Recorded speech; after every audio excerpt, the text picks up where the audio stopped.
What is inherited will? No, really, what is inherited will? We all know it's a thing, we all know it's something that happens within the story of One Piece, but what is it, really? Is it a spiritual force that guides things? Is it just a symbolic personification or something? Is it a philosophical way of life or a power that manifests itself in the physical world? And you see, that's the tricky thing, because inherited will is something so mysterious, something still so undefined, that while we can sort of get an idea that it exists, we don't actually know what it even is. And inherited will is a massive part of this larger puzzle. After all, one could argue that the will of D is the will of the dawn, the will to make the dawn happen like we've talked about, so what exactly is inherited will all about? There's this misconception in the community that inherited will only applies to the D, but what only applies to them is the will of D. Everyone else can inherit different wills. But then, what exactly is inherited will? Well, by the end of this, not only will I explain what inherited will is, but also how I believe it's one of the most profound messages that Oda has conveyed in this manga. But to do that, I would suggest we look at a specific case that will allow us to properly understand how it works.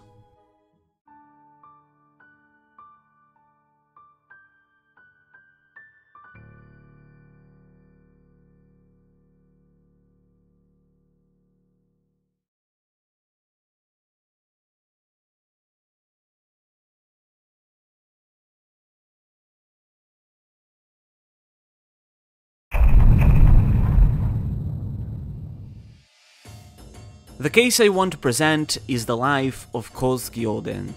Oden was born in the Wano country, a country completely secluded from the rest of the world, and this clashed against his desire of freedom, wishing to see what lied beyond his walls. And eventually Oden would leave the country, traveling across the world and even making his way to the final island, witnessing the One Piece with his own eyes and coming to know everything in this world. And through this knowledge, he also understood what inherited will is. Because Oden had one clear objective: to open the borders of the Wano country. Since youth he hated the idea of being closed off, he yearned for freedom much like Joy Boy's people did, and wanted his country to be open so that any could access it. But furthermore, after his great journey, he realized that opening the borders of the country was also important for another reason. The entire reason why the Wano country closed its borders in the first place was to protect itself from the world government. After all, Wano hosts one of the 4 road poneglyphs, so they wanted to make sure that no one from the government would be able to get their hands on it. But 800 years into the future, Joy Boy would appear, as Oden put it, and thus Oden had to make sure that Joy Boy could actually get into the Wano country so that he could get access to the poneglyph. But what does that exactly mean? After all, later Oden stated that Joy Boy would travel 800 years into the future. But how exactly would he travel ahead in time like that? I mean, didn't we say last episode that fate isn't set in stone and that there is no such thing as reincarnation? So, how did he travel? Did he become a ghost? Did he travel in time? Well, we've already asked this question before, but we're going to answer it very, very soon. But for now, let's simply focus on the fact that Oden's dream was that of opening the borders of the Wano country. Unfortunately though, Oden was killed. He attempted to defeat Kaido, but was defeated, realizing it would likely be a future new generation that would defeat him in his place. One led by Joy Boy himself, realizing that Kaido is just another challenge in their long and arduous path to finding the One Piece. Which is why he told Toki that in the case he shouldn't succeed, that she should use her powers to send everyone 20 years into the future, the date the Sea Kings gave for when the new Joy Boy should be making their way into the new world. Oden failed to defeat Kaido and was boiled alive. He was valiant and resisted an entire hour inside the pot, which came to be known as the 1 Hour of Legends. But alas, despite surviving this entire hour, Oden's body was too weakened by the scorching oil, and knew that Orochi and Kaido would not let him get away. And so, pushing his vassals into the air and urging them to run towards the future, he left them with one very simple order: open the borders of the Wano country. Oden passed down his dream to his vassals and had confidence that they would inherit his will to make it come to pass in the future. His will, his dying wishes, was specifically this: to open the borders of the country. However, he added some final words after this. "Even if I'm forgotten, I do not care. My soul will live on." Something important to understand from that first line is that the subject is not specified. Oden isn't saying who it is that will forget him, but the subject can be inferred to be one of two. Either one, he is referring to Kaido himself, saying that even if you were to forget me, I do not care, or alternatively, he could be referring to the larger public of Wano as a whole, saying that he doesn't care if the people of Wano were to forget him. Because what Oden is saying is that it doesn't matter if the likes of Kaido or even the people of Wano forget about him, because someone else will remember him. His vassals. Even if everybody else were to forget, his vassals would remember him and ensure that his objective comes to pass. And for as already impactful as this scene is, it's the dialogue that comes after that is particularly interesting, because the narrator says, "The curtain lowered on one legend, to be inherited by the leading players of the next stage." The word used here is exactly that, inherited, indicating that Oden's will would be inherited by the leading players of the next stage. And we already know who these leading players are, because in the scene right after, Toki was seen reading a letter from Oden that said, "In over 20 years, a great war that will likely split the oceans themselves will occur." This, of course, speaks of the final war, the storm that will occur at the end of the series, and in a struggle to bring the dawn, the splitting of the seas will occur. The splitting of the seas refers to the destruction of the Red Line and the Grand Line, the destruction of the world, splitting those seas apart. And then after that, Oden continued, "In other words, in another 20 years, the leading players of this great war will usher into the new world." Oden is indicating that these leading players are the new generation that will make its way into the new world, taking down Kaido and opening the borders of the Wano country. In that regard, Luffy, Zoro, Law, Kid, and Killer, and any others in this new generation leading the fight against Kaido, who are now standing at the pinnacle of the pirate world, are the ones that are going to help open the borders of the Wano country, and thus set up an essential step towards the dawn of Wano, which will lead into the dawn of the greater world. And it makes sense. Even Morgans commented in Whole Cake Island that the one to find the One Piece would be a member of this worst generation, which includes all the Supernovas and Blackbeard. They are the ones who will change the world, for better or for worse. All across the series we've heard this term of this new generation, the new generation that will change the world. But while these individuals are the ones that will bring this change, in part inheriting Oden's will as well, none of them could have made their way here if it weren't for Oden's vassals. The 9 Red Scabbards are the ones that brought Luffy and everyone else to the Wano country. Even someone like Kid would have never been able to fight against the Yonko as he is now if it weren't for the events they set in motion. So in that regard, what Oden said still stands, because the Scabbards remembered his objective. They were able to carry it out, and while they alone were not able to bring it to fruition, they were able to show the way to the dawn, to the new generation, so that they could inherit the stream as well. And this is exactly what Toki mentioned in her final words, asking Oden to shine his moonlight, his Kouzuki in Japanese, onto 9 shadows, so that they inherit his will and pass it on to a new generation, so that Oden can know the brilliance of the dawn. In this poem, Toki was asking Oden to persist across these 20 years of night, so that his light could keep casting the shadows of the Scabbards. But this would indicate that Oden would have to persist across those 20 years to live after death. And admittedly, that's exactly what Toki said. Oden wondered why Toki wasn't saddened by his death, but Toki simply said, "You won't die, right?" And Oden laughed.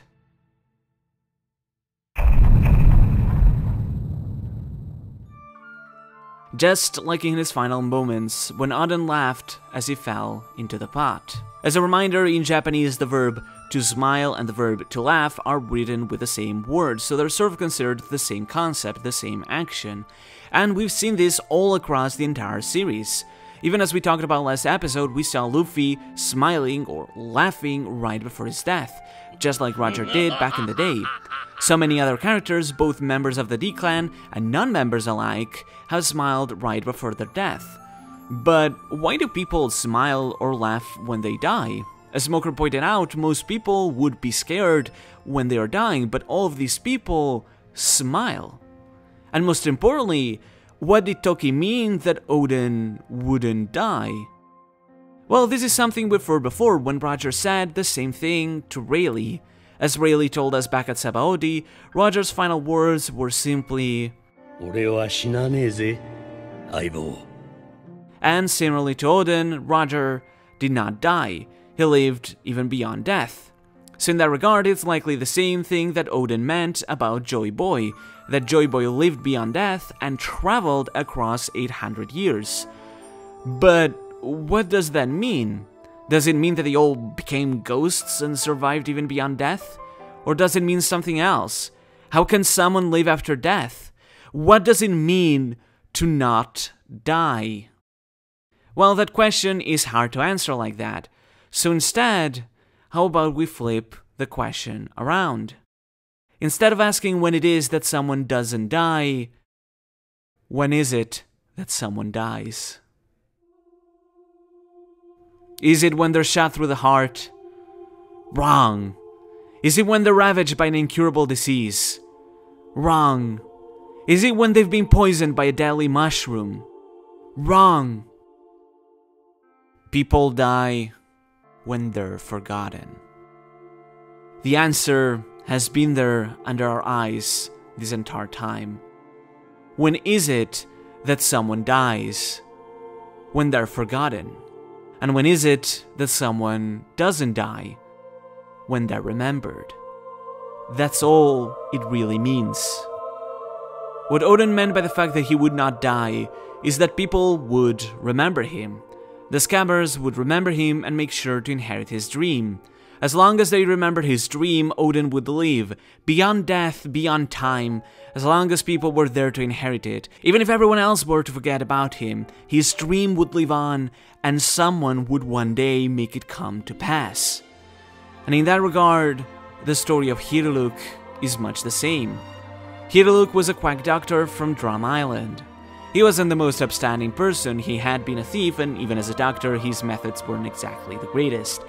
But Hiruluk had an ambitious dream, to make Sakura blossom in his own land, something that sounded ludicrous and impossible. Yet, despite finding a solution to it, time was catching up with him, and his terminal disease didn't allow him to achieve his objective. But that was fine because Hiruluk knew that he wouldn't be forgotten. He knew that there would be those that would remember him, those who would be willing to inherit his will, and it's particularly Kureha who ended up carrying out his dream. Years later, Kureha would eventually make Hiruluk's dream happen and make Sakura blossom in the middle of this winter wonderland. And Hiruluk knew, he understood that he would be remembered, and because his dream would be remembered, it meant that his will would be inherited. And that's exactly all it is. The title of the chapter where Hiruluk gave us the answer to what inherited will is, where he gave us his incredible speech, it tells us everything we need to know. One Piece, chapter 145, Inherited Will.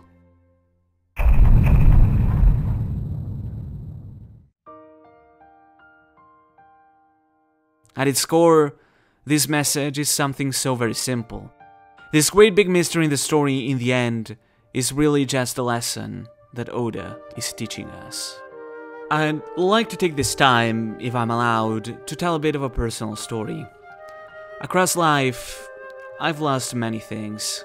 While I know my life has not been nowhere near as horrible as that of others, I wouldn't say I've had it easy. There's been a lot of hardships and a lot of suffering and sorrow. And among that suffering came a sense of loss.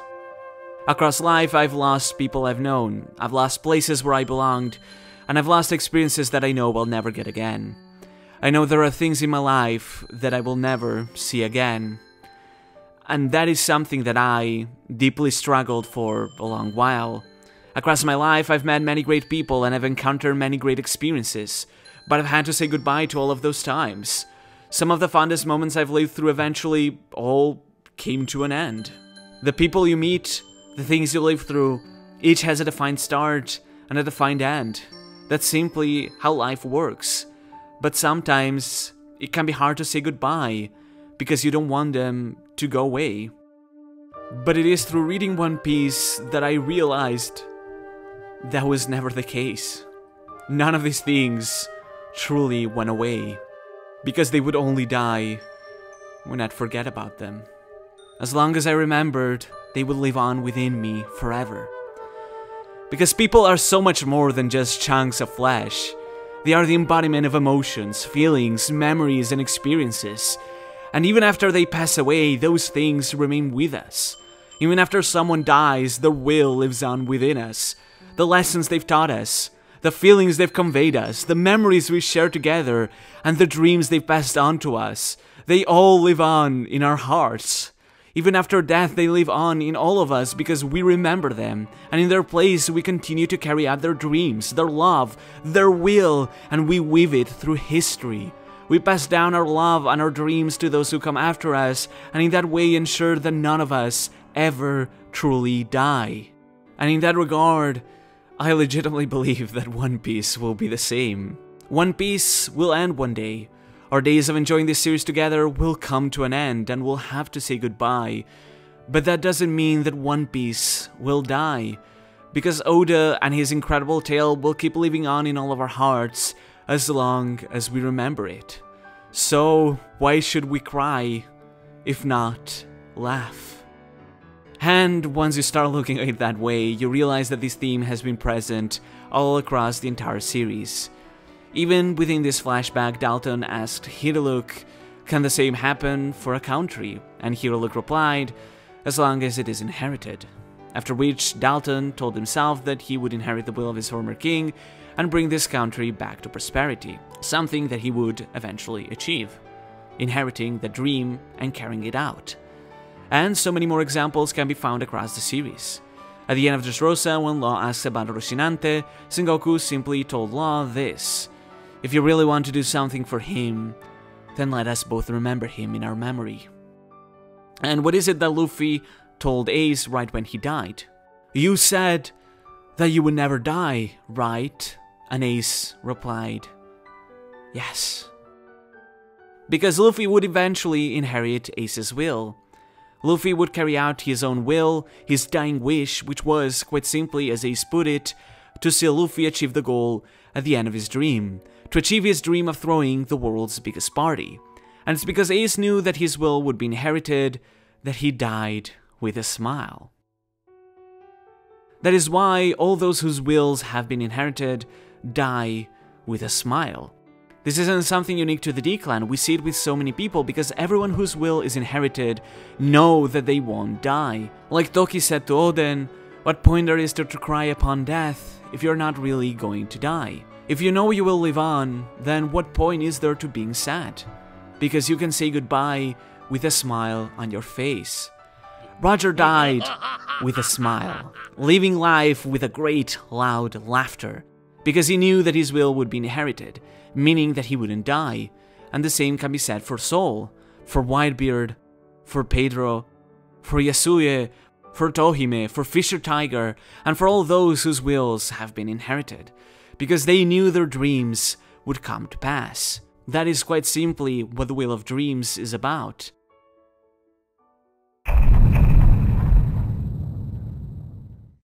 Joy Boy knew that he would live, that he would cross across 800 years, not because he would actually live beyond death as a ghost or anything, but because his dream would live on, and in that way, so would he. Even after his death, someone would inherit his dream, and then someone else would inherit that dream from them, and then to someone else, and someone else, and someone else, through 800 years, traveling through those 800 years, all the way down to Roger. And then even Roger would die, but his dream would live on by being inherited by someone else, someone who one day would finally bring forth the dawn, not because of destiny or fate, but because it's their dream. That's all that the Wheel of D really is. Kureha, who had inherited Hiruluk's will, upon seeing Luffy's determination, she simply said, "So the Wheel of D lives on."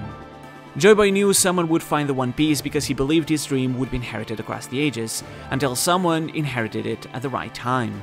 It was a gamble, a bet on the new era, a bet on the dawn, as Shax put it, but Joy Boy believed in it. That's why he had the poneglyphs made, so that the story of his people would not be forgotten, so that his ideals, his dream, the ones that the Gold government feared, would not be forgotten. That's exactly why the world government brought about this great censorship. That's why they erased an entire century, because they wanted to do all they could so that Joy Boy would be forgotten.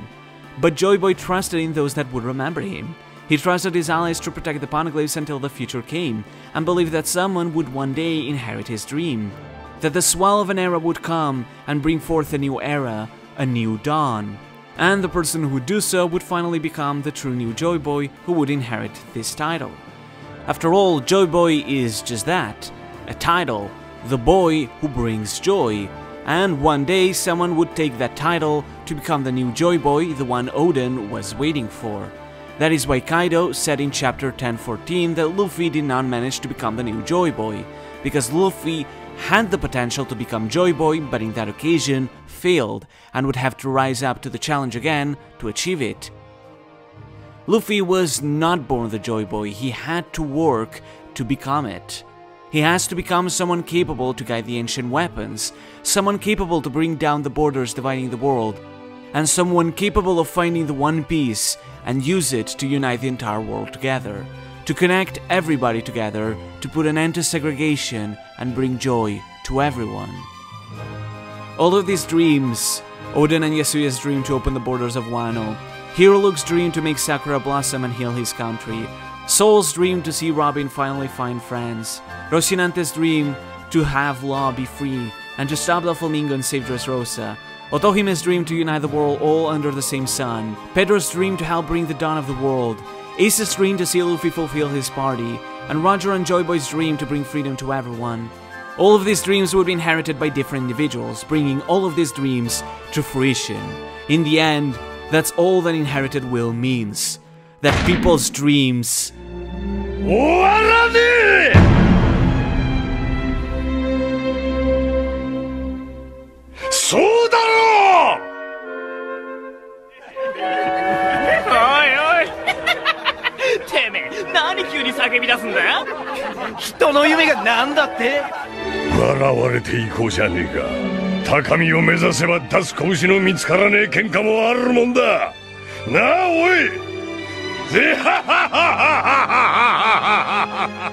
But that is a story no one yet knows about. 受け継がれゆく意志、時代のうねり、人の夢。人々が自由の答えを求める限り、それらは決してとどまることはない。